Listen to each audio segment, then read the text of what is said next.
നമസ്കാരം, സ്ട്രൈക്ക് ടോക്കറിലേക്ക് സ്വാഗതം. CPM-ലെ കരുത്തുറ്റമുഖം, സെക്രട്ടേറിയറ്റ് അംഗം, മികച്ച വാഗ്മി, സൈബർ ഇടങ്ങളിലെ പോരാളി, മുഖ്യമന്ത്രി കഴിഞ്ഞാൽ അണികൾക്കിടയിൽ ഏറ്റവും ഫാൻ ബേസുള്ള നേതാക്കളിൽ പ്രധാനി എം സ്വരാജ് എന്ന രാഷ്ട്രീയ നേതാവിനെ LDF നിലമ്പൂരിലെ നിർണായക പോരാട്ടത്തിനിറക്കിയത് മറ്റൊന്നും കൊണ്ടല്ല, സ്വന്തം നാട് കൂടിയായതിനാൽ അഭിമാന പോരാട്ടത്തിൽ വിജയിച്ചു കയറാമെന്ന വിലയിരുത്തൽ. അൻവർ ഏഷ്യയില്ല എന്ന് തെളിയിക്കേണ്ട വലിയ ദൗത്യം, മണ്ഡലം നിലനിർത്താമെന്ന ഉറച്ച പ്രതീക്ഷ. പക്ഷേ സ്വരാജിനും കാലിടറി. LDF കോട്ടകളിലടക്കം കടന്നുകയറി ആര്യാടൻ ഷൗക്കത്ത് CPM-ന്റെ സിറ്റിംഗ് സീറ്റ് തിരിച്ചുപിടിച്ചു. രണ്ടാം പിണറായി സർക്കാരിൽ ഇതാദ്യമായി ഒരു സിറ്റിംഗ് സീറ്റും LDF കൈവിടുന്നു. കരുത്തനും കാലിടറിയതോടെ ഇടതുപക്ഷത്തിന് നേരെ ഒരു പിടി ചോദ്യങ്ങളാണ് ഉയരുന്നത്. നിലമ്പൂരിൽ LDF-ന് നിർത്താൻ സാധിക്കുന്ന ഏറ്റവും മികച്ച സ്ഥാനാർത്ഥിയാണ് എം സ്വരാജ്. സമീപകാലത്ത് അദ്ദേഹത്തിന് ലഭിച്ച സ്വീകാര്യത അത്രത്തോളമാണ്. നിലപാടിൻ്റെ രാജകുമാരൻ എന്നാണ് അണികൾക്കിടയിൽ സ്വരാജ് അറിയപ്പെടുന്നത് തന്നെ. പതിറ്റാണ്ടുകൾക്കിപ്പുറം പാർട്ടി ചിഹ്നത്തിൽ സ്ഥാനാർത്ഥി വന്നതും LDF ക്യാമ്പിന് നൽകിയ ആവേശം ചെറുതൊന്നുമായിരുന്നില്ല. എന്നിട്ടും നിലമ്പൂരിൽ കനത്ത പരാജയം നേരിടേണ്ടി വന്നത് തെല്ലൊന്നുമല്ല LDF-നെ അലട്ടുന്നത്. അണികളുടെ ആവേശവും മണ്ഡലത്തിലെ പ്രചാരണങ്ങളും എന്തുകൊണ്ട് വോട്ടായി മാറിയില്ല എന്നതിന് വരും നാളുകളിൽ LDF മറുപടി പറയേണ്ടി വരും. വോട്ടെണ്ണലിൻ്റെ ആദ്യ റൗണ്ട് മുതൽ തന്നെ ലീഡെടുത്താണ് ആര്യാടൻ ഷൗക്കത്ത് മുന്നേറിയത്. ആദ്യം എണ്ണിയ വഴിക്കടവ്, മുത്തേടം, എടക്കര പഞ്ചായത്തുകളിൽ UDF സ്ഥാനാർത്ഥി ആര്യാടൻ ഷൗക്കത്ത് പ്രതീക്ഷിച്ച പോലെ ലീഡ് നേടി. വോട്ടെണ്ണിയ ആദ്യ 8 റൗണ്ടുകളിൽ വ്യക്തമായ ലീഡാണ് UDF സ്വന്തമാക്കിയത്. ആദ്യം UDF നേടുന്ന ലീഡ് തങ്ങളുടെ ശക്തി കേന്ദ്രങ്ങളിലൂടെ മറികടക്കാമെന്നാണ് LDF കണക്കുകൂട്ടിയതെങ്കിലും അത് നടന്നില്ല. സ്വരാജിന്റെ പഞ്ചായത്തായ പോത്തുകല്ല് ഉൾപ്പെടെ ആര്യാടൻ ഷൗക്കത്ത് കുതിച്ചു. പോത്തുകല്ലുൾപ്പെട്ട 9 റൗണ്ടിൽ ലീഡെടുത്ത് ആശ്വാസം നൽകിയെന്ന് മാത്രം. LDF ശക്തി കേന്ദ്രങ്ങളിൽ പോലും ഷൗക്കത്ത് കടന്നു കയറുന്ന കാഴ്ചയാണ് പിന്നാലെ കണ്ടത്. വോട്ടെണ്ണൽ LDF ഭരിക്കുന്ന നിലമ്പൂർ മുനിസിപ്പാലിറ്റിയിലേക്ക് കടന്നതോടെ ലീഡ് 10,000 കടന്നു. ഇത് ഇടത് കേന്ദ്രങ്ങളെ ഞെട്ടിച്ചു. അതോടെ LDF പതനം പൂർണ്ണമായി. CPM സംസ്ഥാന സെക്രട്ടേറിയറ്റ് അംഗത്തെ തന്നെ കളത്തിലിറക്കിയിട്ടും തോറ്റത് പാർട്ടിക്കുണ്ടാക്കുന്ന ക്ഷീണം ചെറുതല്ല. പാർട്ടി സംവിധാനങ്ങളെല്ലാം, പ്രത്യേകിച്ച് മുഖ്യമന്ത്രിയും മന്ത്രിമാരും ക്യാമ്പ് ചെയ്ത് പ്രചാരണം നയിച്ചിട്ടും അച്ചടക്കത്തോടെയും കാര്യക്ഷമമായും മണ്ഡലത്തിൽ കഴിഞ്ഞ 3 ആഴ്ചയും പ്രവർത്തിച്ചു. എന്നിട്ടും സിറ്റിംഗ് സീറ്റ് കൈവിട്ടത് വലിയ തിരിച്ചടിയാണ്. ഭരണവിരുദ്ധ വികാരമെന്ന പ്രതിപക്ഷ പ്രചാരണം ശരിവെക്കുന്നതാണ് നിലമ്പൂർ ഉപതെരഞ്ഞെടുപ്പ് ഫലം. പാർട്ടിക്ക് മാത്രമല്ല എം സ്വരാജ് എന്ന നേതാവിനും തെരഞ്ഞെടുപ്പ് തോൽവി സമ്മാനിക്കുന്നത് വലിയ ക്ഷീണമാണ്. കാരണം രാഷ്ട്രീയമായ പോരാട്ടത്തിനാണ് താൻ ഇറങ്ങുന്നതെന്നാണ് സ്വരാജ് തുടക്കം മുതൽ തന്നെ പറഞ്ഞത്. അങ്ങനെയാണെങ്കിൽ രാഷ്ട്രീയമായ പോരാട്ടത്തിലെ പരാജയം CPM സെക്രട്ടേറിയറ്റ് അംഗത്തിന് കനത്ത തിരിച്ചടിയാണ്. വ്യക്തിപരമായും സ്വരാജിനെ ഈ ഫലം ആഘാതമുണ്ടാക്കുന്നതാണ്. സ്വന്തം നാട്ടിലെ തോൽവി എന്നത് ആദ്യം ഒരു കാരണം. 5 വർഷത്തിനിടയിലെ 2ാം തോൽവി സൃഷ്ടിക്കുന്ന ആഘാതം മറ്റൊന്ന്. ജയിച്ചാൽ മന്ത്രിസ്ഥാനം വരെ ലഭിച്ചേക്കുമെന്ന് രാഷ്ട്രീയ കേന്ദ്രങ്ങളിലടക്കം പറച്ചിലുകളുണ്ടായിരുന്നു. തോൽവി പാർട്ടിയിലെ സ്വരാജിന്റെ പ്രതിച്ഛയടക്കം മങ്ങലേൽപ്പിക്കുന്നതാണ്. അൻവറും UDF-ഉം തമ്മിലുള്ള ഭിന്നത രൂക്ഷമാണെന്നും ശക്തനായ സ്ഥാനാർത്ഥിയെ നിർത്തിയാൽ മണ്ഡലത്തിൽ നിന്ന് ജയിക്കാമെന്നും കരുതിയ ഇടതുപക്ഷ മോഹം അമ്പേ പാളി.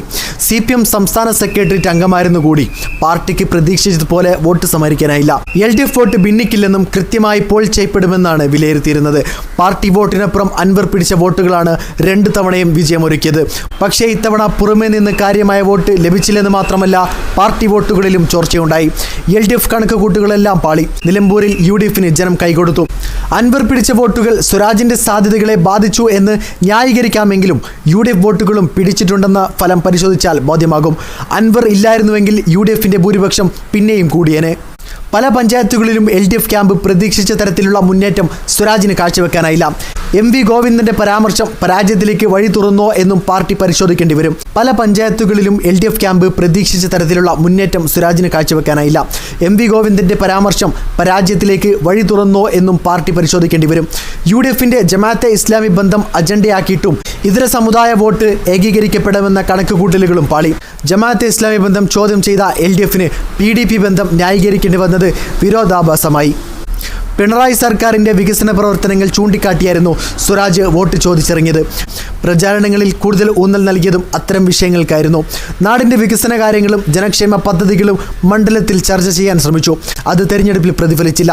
മലയോര മേഖലയിലെ കർഷകരുടെ പ്രശ്നങ്ങളും സർക്കാരിനെതിരായ ജനരോഷം ആളിക്കത്തിച്ചു. പ്രത്യേകിച്ച് പോളിംഗ് ദിനത്തിൽ പോലും പാലക്കാട് ഒരു വയോധികർ കാട്ടാന ആക്രമണത്തിൽ കൊല്ലപ്പെട്ടു.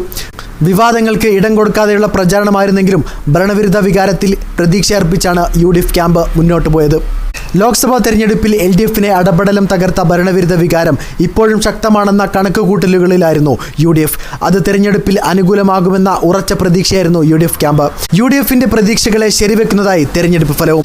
രാഷ്ട്രീയ പോരാട്ടമാണ് നിലമ്പൂരിൽ എന്നത് ആവർത്തിച്ചു പറഞ്ഞ UDF നേതാക്കൾക്ക് ഫലം സമ്മാനിക്കുന്നത് വൻ നേട്ടമാണ്. മാത്രമല്ല, അൻവറിനെ മുന്നണിയിലെടുക്കാതെയാണ് മണ്ഡലം തിരിച്ചുപിടിച്ചിരിക്കുന്നത്.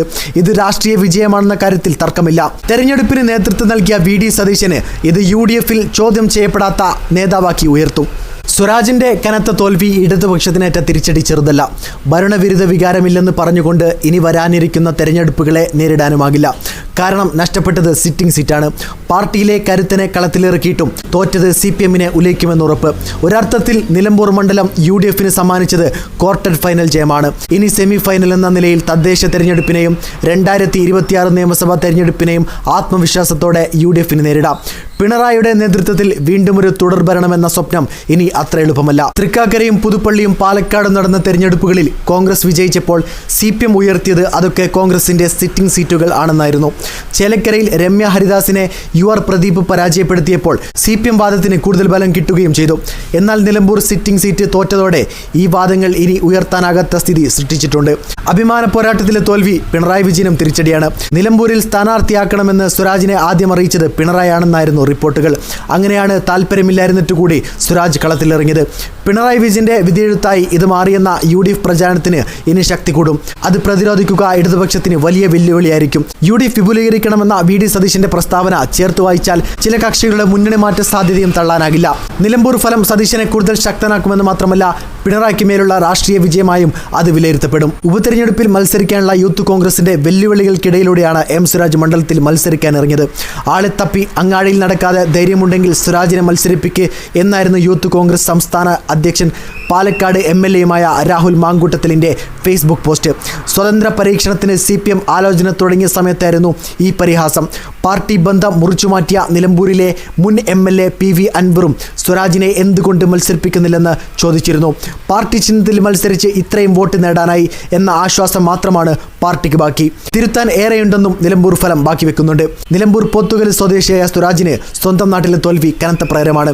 കഴിഞ്ഞ 2 നിയമസഭാ തെരഞ്ഞെടുപ്പുകളിലും എറണാകുളം ജില്ലയിലെ തൃപ്പൂണിത്തറയിൽ നിന്നായിരുന്നു സ്വരാജ് ജനവിധി നേടിയത്.